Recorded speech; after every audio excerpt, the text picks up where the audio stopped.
Are you a lawyer or a politician first, or both? Both. I'm Bansuri Swaraj, the Karyakarta, and I'm definitely Bansuri Swaraj, the lawyer. I love law. Morning person or late night person? These days, 24-hour person. Oh. How do you consume news? Newspapers, TV, or digital media? Digital media. Digital. Yeah. Phone, of course. I'm a millennial. I'm also addicted to my phone, just like the rest of you. Your idea of time management? A very, very strict time schedule. India or Bharat? Both. Bharat is my soul. India is just another name for my soul. That's why.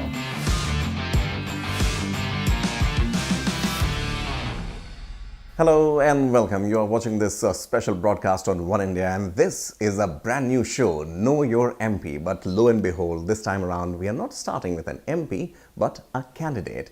And who else than Bansuri Swaraj from New Delhi Constituency, contesting for BJP. Welcome to the show, Bansuri ji. Thank you very much. First things first, I mean, it's a pleasure to be here in New Delhi, sitting at your office and knowing you in person. For our viewers, I would say, please tell us the making of Bansuri Swaraj. Where did you start? Because the name itself carries a lot of weight. And knowing the family that you come from, how was it growing in the childhood days, schooling and the college? Thank you very much for actually having me on your show. My upbringing was very, very normal. So I must have done some major tapasya, some really good karma to be born to parents like Srimati Sushma Swaraj and Mr. Swaraj Kaushal. Only child. So of course, nazo se pali hui hu. And I would say typical Delhi girl, born and raised in Delhi. My schooling is from Vasant Valley School, so a big shout out to my Vasant Valley family. And then for my college, my undergrad is from Warwick University in English Literature. I did my law from BBP Law School. I qualified as a barrister and I was called to the Bar of England and Wales from the Honourable Inn of Inner Temple. And then I did my master's from St. Catherine's College in Oxford. But I was very clear that I never wanted to work abroad. I'm an only child. I wanted to come back to Bharat, work here.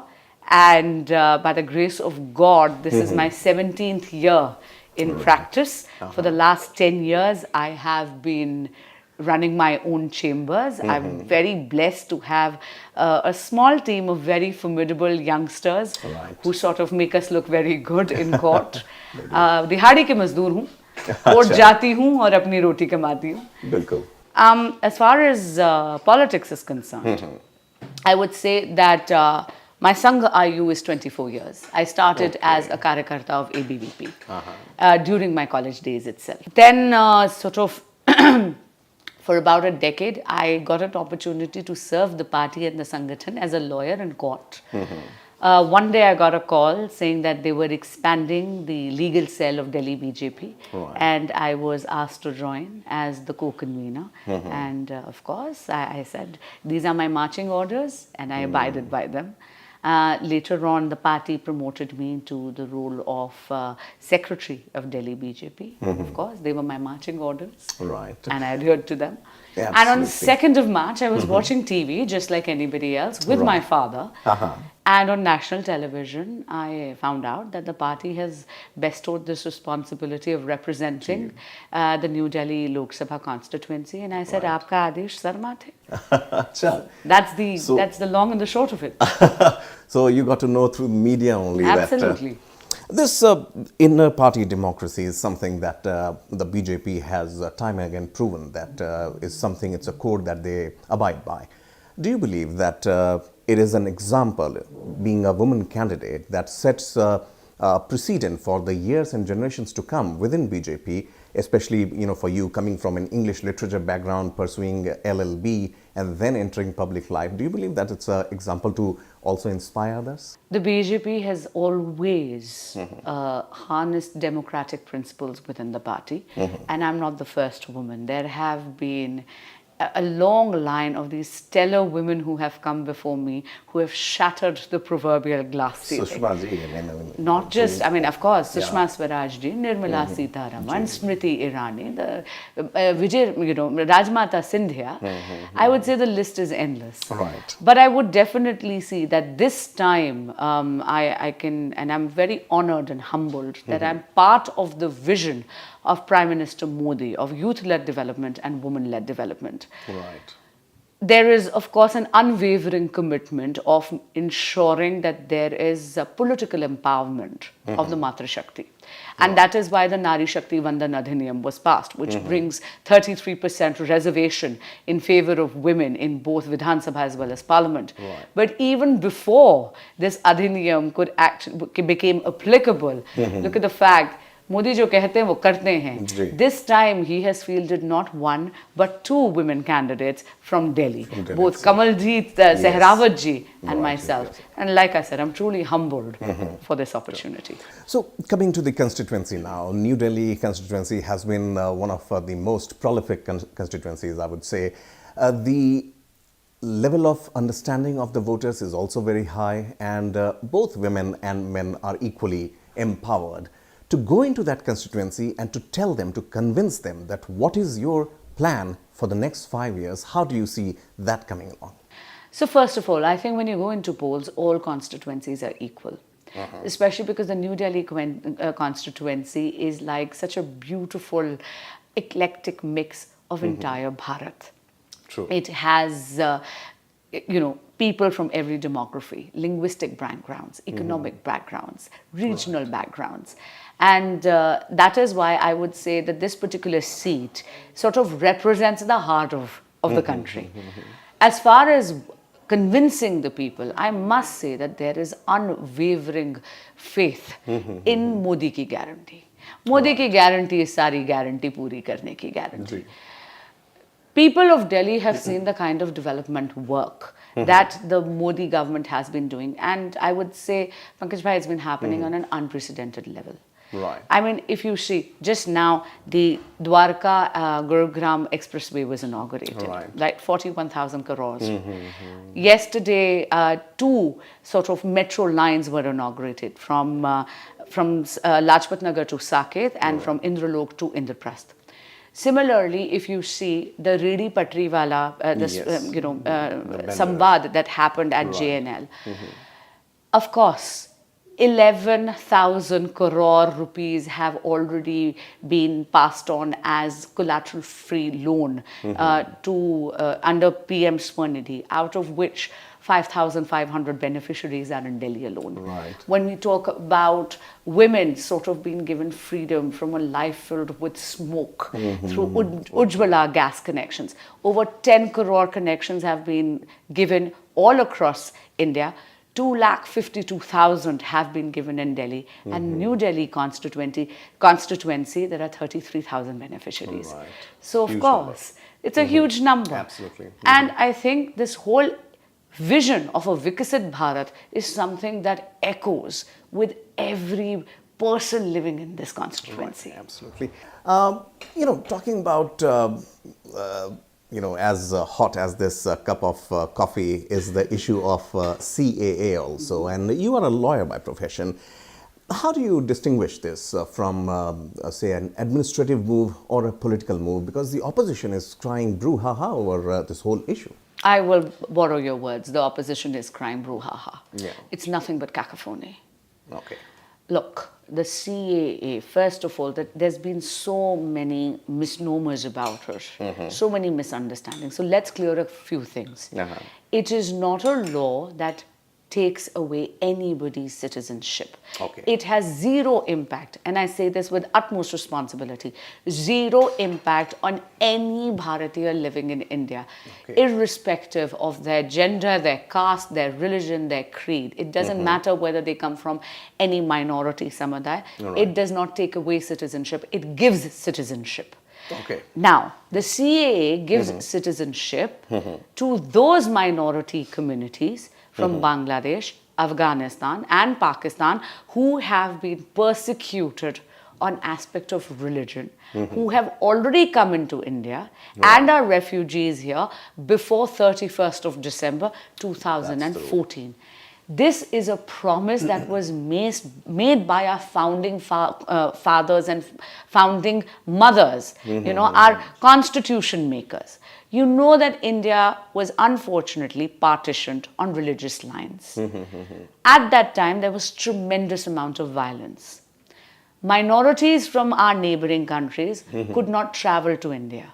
There was a promise made by the Indian government, stay put, whenever things are better, things are settled, come over, India is your land, your citizenship will be granted. Right. And then the Congress did a U-turn on that promise.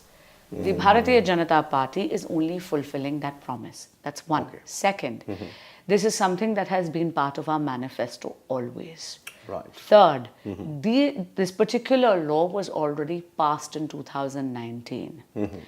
Because of COVID, there was a delay in bringing rules. Rules are nothing but just an administrative mechanism of how the law will be implemented, nothing else. Right. The main power, as you know, flows from the legislation, which has already been passed in 2019. The opposition is just sort of crying foul over nothing. Right. Okay.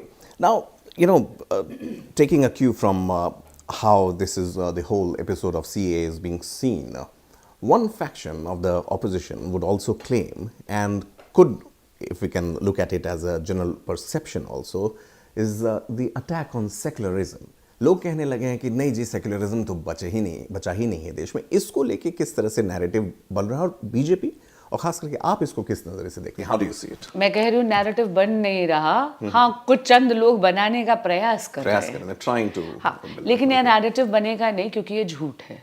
Okay. आपको याद है जब रामलला की प्राण प्रतिष्ठा हुई, हमारे आदरणीय प्रधानमंत्री ने क्या कहा? राम सबके हैं. बिल्कुल बिल्कुल. Very first words that. Of course.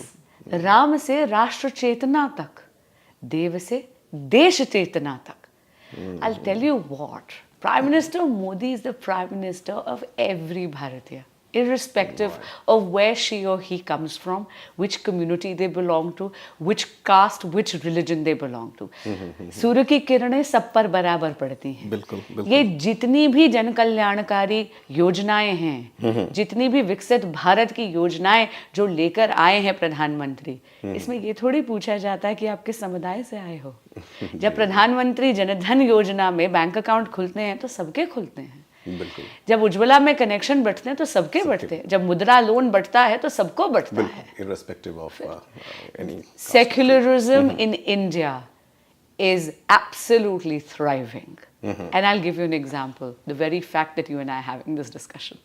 Absolutely. I mean, that can't get better than that, I would say. Freedom of expression is alive. And approach also, definitely. I mean, gone are the days when the netas, I would say, were something that you can't even, go and meet. But yes, lo and behold. No, trust me, I'm being grilled by you. No, I mean, always talking about, once again, 400 ke par, the narrative, the slogan that has been given.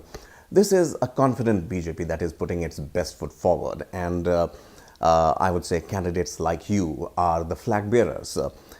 In this quest to get 400 ke par seats, do you believe the responsibilities and expectations would also go up, and the ruling dispensation needs to एक कदम फूंक के रखने वाली बात होगी? First of all, नारा नहीं है, संकल्प है. संकल्प है. संकल्प है. Pledge. Yeah, it's a pledge. So it's not just a slogan. Okay. अब की बार 400 पार संकल्प है. संकल्प, of course. और संकल्प से सिद्धि तक वो जनता लेकर जाएगी, ये मेरा विश्वास है. रही बात whether the expectation should be high, of course expectations should be high, the bar should always be high. Mediocrity is infectious. One should never have mediocre goals. This is a lawyer talking, not a politician. This is Bansuri Swaraj, the human being talking. And I think obviously it will definitely permeate in the way I practice, and probably also the kind of, I would say, karyakarta that I am. I don't like the word politician, and I'm not a neta. I'm a karyakarta. Okay. So I'll be very honest. So I'm grateful to the people that the expectation is high. Why not? It should be. But I can assure you that the Modi government is going to deliver on every expectation of yours. Look at the track record. जो कहा वो किया.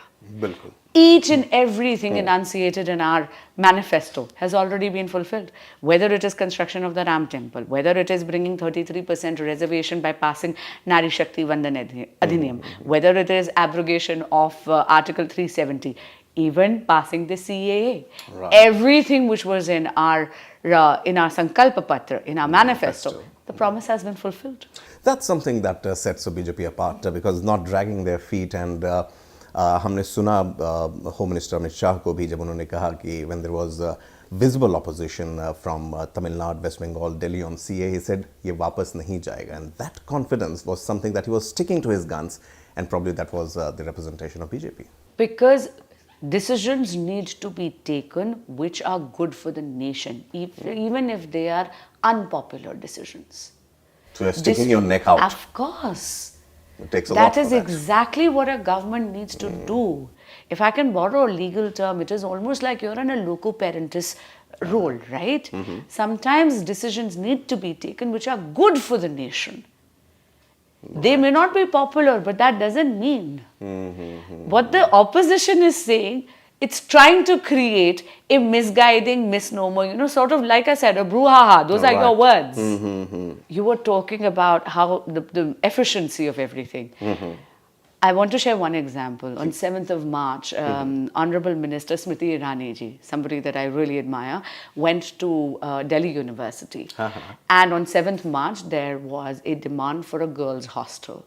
I'm so proud to say, within just 7 days, like less than a week, on 14th of March, a decision has been taken that a girls' hostel worth 272 crore rupees has already been sanctioned out of the Nirbhaya fund.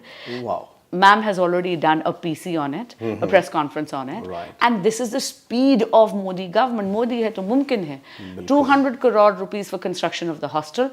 72 crore rupees for actually installing CCTVs, and this hostel is going to serve working women as well as female students of Delhi University. Now this is that time of the show when I take the liberty to look at the mobile screen and ask rapid fire questions to you. I think I need the caffeine kick before I go into this. Well, Shoot away. yeah. So, are you a lawyer or a politician first, or both? Both. But I'll be honest, I'm not a politician. I'm Bansuri Swaraj, the Bharatiya. I'm Bansuri Swaraj, the Karyakarta. And I'm definitely Bansuri Swaraj, the lawyer. I love law. Great. Morning person or late night person? These days, 24-hour person. But ideally, a morning person. Ah, great. How do you consume news? Newspapers, TV, or digital medium? Like Digital that? media. Digital. Yeah. Phone, of course. I'm a millennial. I'm also addicted to my phone, just like the rest of you. Absolutely. Your idea of time management, very crucial here. A very, very strict time schedule. I think this comes from my training as a lawyer, because the court sits at 10:30, it doesn't sit at 10:31. Right. So as be punctual as possible, and time management in terms of schedule. Right. Okay. Finally, India or Bharat? Both. Both. Both. This is I was just wanted to if you can elaborate on that, because this also. But it's a created lot rapid of- fire. How can I elaborate? One final go. Bharat is my soul. India is just another name for my soul. That's fine. Nicely put. Thank you so much, Bansuri, for speaking to us. All the very best to you, your team, and your party for the upcoming national I'm very elections. grateful. Thank you. Thank you. Thank you.